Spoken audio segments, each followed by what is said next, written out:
The reason why it no longer bothers me that my favorite YouTubers quit is mainly because even if they continue to upload videos for the rest of their lives, I know that eventually it'll just become stale. Either that or they become a lolcow, like iDubbbz. So, as much as I love the idea of Filthy Frank still uploading, or Baited Podcast still uploading, or Vortic or World 65 or whoever still uploading, I know that in the end, it's probably for the best that they quit while they were ahead. That's not to say that all YouTubers who are still making videos to this day have become stale or anything. Some of them have, but not all of them. Like the Angry Video Game Nerd, for example, he still uploads, and he's been uploading since 2006. Or even before YouTube was even made, I'm pretty sure. And he's doing pretty well for himself. I still like the stuff that he's pumping out, because he's just built different.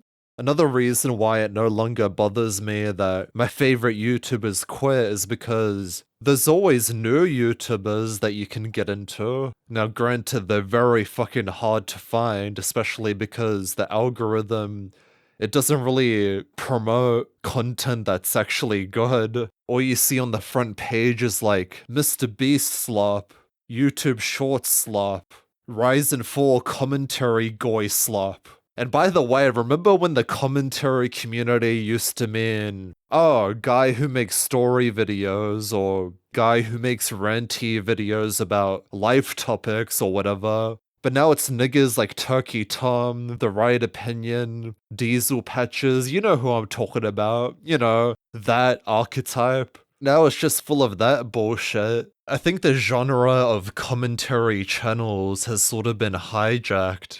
And even the YouTubers that I do like are sort of guilty of pivoting into that kind of content. Like Some Ordinary Gamers, for example. I mean, why can't he go back to making creepypastas or dark web browsing? Not that I'm saying these people aren't allowed to make that content, but it's just not for me. I don't think it should be popular, but I understand why it is. That moist critical kind of content is just not for me. It kind of reminds me of that one meme. I'll throw it up on the screen if I can find it. But it was a meme that was something like, oh, YouTube in 2009 versus YouTube now. And in the 2009 section, it's all mid 2000s memes like the Duck Song or Chocolate Rain or whatever. And in the YouTube now section, it's all the people that I just mentioned, like Some Ordinary Gamers, Moist Critical, and all those guys. It's an accurate depiction of YouTube these days, and I find it kind of sad. And I know it's such an unemployed first world problem to have, but it's like my culture. I genuinely believe that that's what it is. I'm watching my culture fade away. It's basically non-existent now. So back to the point I was saying before, yes, when I do occasionally find a new YouTuber, it does take away from the pain of my other favorite YouTubers quitting because they're sort of filling the void. But at the same time though, like I said, because of the algorithm, it's very hard to find that kind of new content that's actually good. So until someone new rolls into the scene, I think I'm just gonna stick with rewatching Wedding Cake over and over again. Wedding Cake, by the way, that was such a good send-off to the Filthy Frank show. Like if Filthy Frank had an ending, it would be the Wedding Cake video, 100%. That video honestly makes me cry because of how sentimental it is, even though it's so fucking goofy. Oh yeah, and that reminds me, another reason why it no longer bothers me that my favorite YouTubers quit, or at least most of them, I could always go back and rewatch them as many times as I want to. I couldn't tell you how many times I've rewatched a World 65 video, or a Filthy Frank or Leafy video. And World 65, he only has like 25 commentary videos. And keep in mind, his last upload was in 2017, I believe, so I've been rewatching 25 of his videos for nearly 10 years, even though he has very few videos. I mean, he does have other videos like RuneScape PKing videos with like mid-2000s music playing over it, but I was never really into that. I really only watched him for his RuneScape commentary story videos or rant videos. And that's why, I mean, not that there's a huge demand for my videos or anything, but that's why I'm thinking if I ever quit and there was a demand for my videos and people miss me, not that I plan on quitting anytime soon, but just know that if I do, fuck, I got over 80 videos, man. I think you're good. You're set. You're fucking set. I think that should be more than enough to keep you entertained for life. I mean, if I could entertain myself with World 65's 25 commentary videos over the course of nearly 10 years, then I think my channel having over 80 videos should be more than enough, so. And plus, there's always other YouTubers to rewatch if you ever get bored of my stuff. So yeah, that's why I'm always rewatching the old stuff, old YouTubers, because, yeah, like I said, the algorithm just promotes all of these slop tubers. That's why I actually get really pissed off when people compare Turkey Tom with Leafy's hair, because it's like, bruh, they were nothing alike. What the fuck are you talking about? Like, don't fucking put these NPC slop commentary channels in the same category as actual human beings making actual human grassroots content. The only similarities they have is just they both do gameplay commentary, but their content is completely fucking different. Not that I'm saying, oh, my content is so much better than all of this shit. Everybody should be watching me instead. I'm not saying that, but I am saying that the bar has been lowered so much that even the most average content, such as mine, I would say it's better than 90% of the shit that I see YouTube promoting. Fucking Port's videos are better than Turkey Tom's, and Port doesn't even edit his videos. Yet he's still running circles around Turkey Tom. Rex. I walked past someone today and I started laughing because I thought of Rex.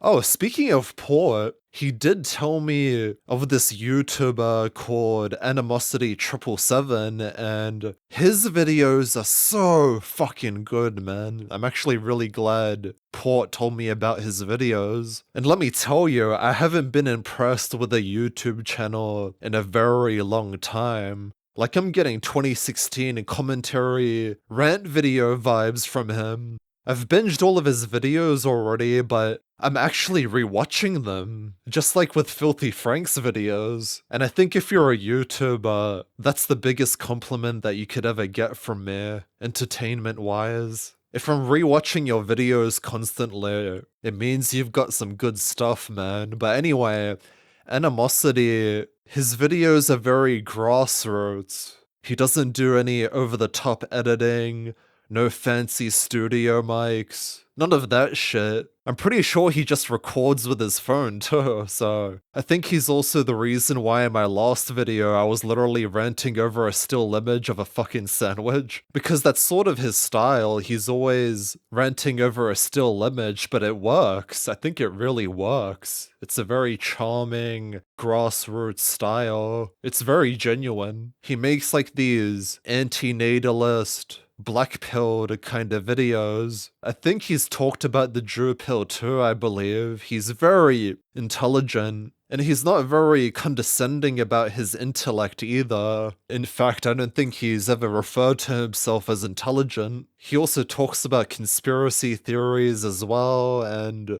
not that I'm saying that in a derogatory way. I actually think labeling someone as a conspiracy theorist is actually a compliment, because it's like, yeah, this guy, he actually makes a lot of sense. Not that he's labeled himself as such. I get the impression he doesn't like labels very much. I think he thinks that this whole left versus right shit is just all fake.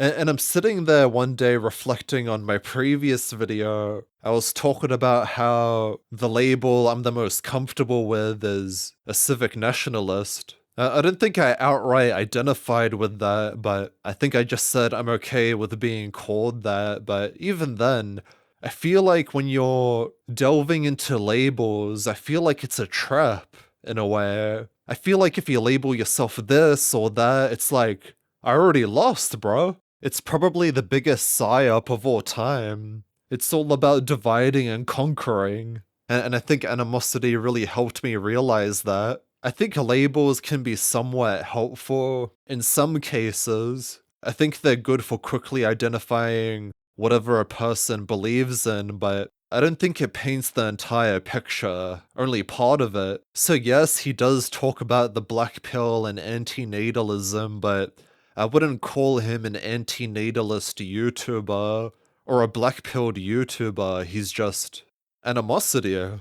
That's his label. That's the most accurate label that I could give to him. It's the same thing with me. I'm just mixtapian. I'm just Robert. Another thing about Animosity that you must know is that he's black. And why does this matter? Well, there's a certain device that all households have, and there's a certain demographic of people who are not very attentive to it. Yeah, his smoke alarm chirps in almost every single video. Don't get me wrong, I usually would go for a racist joke, and because that's just my sense of humor, I have a very racist sense of humor, but I feel like it's a cheap shot in a way, because if you're using a cheap shot against someone who's very intellectual, it's like, you already lost, bruh. You did the verbal equivalent of sucker punching someone in the nuts. Like, why not fucking face him head on and actually challenge him intellectually? Because admittedly, yeah, this sense of humor that I have, it's very low IQ, very low effort, but that's just who I am. But I'm sure people in his comment section won't be as petty as me, right?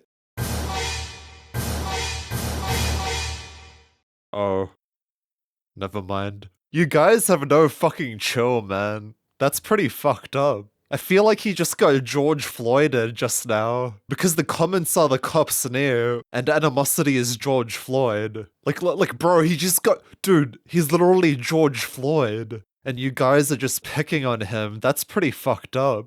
You know, by the end of this video, I'm gonna become one of those faggots who puts hashtag BLM in their bio. Hashtag Animosity Lives Matter. Because he's not a stereotypical thug that chimps out. Maybe he fits the smoke alarm stereotype, but nothing else. He actually really despises those kinds of black people, the ones that chimp out. He's made quite a few videos calling those types out, talking about thug culture and how fucking retarded it is. And I agree with him on that. I think thug culture is a psyop, no doubt. But anyway, don't get me wrong.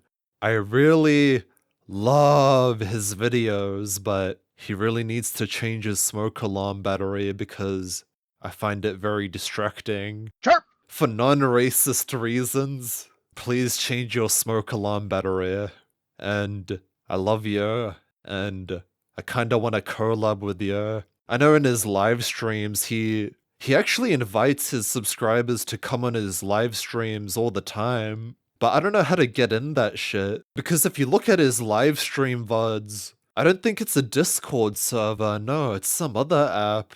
I didn't see any links in the description, so it's like, huh, how does he invite his subscribers to come on stream? How does he take calls? Does he put the link in the live stream chat maybe? I don't know, but I really want to fucking come on his show because I think it would be an interesting conversation. I don't know if I'd be smart enough to contribute to whatever he's talking about, but there's a lot that I'd like to learn from him. And here I thought I knew kinda what was going on in the world, but I really don't. At least not as much as he does. So if you're kind of fiending for that old school 2016 commentary, ranty kinda content, go check out Animosity. I'll drop the link in the description.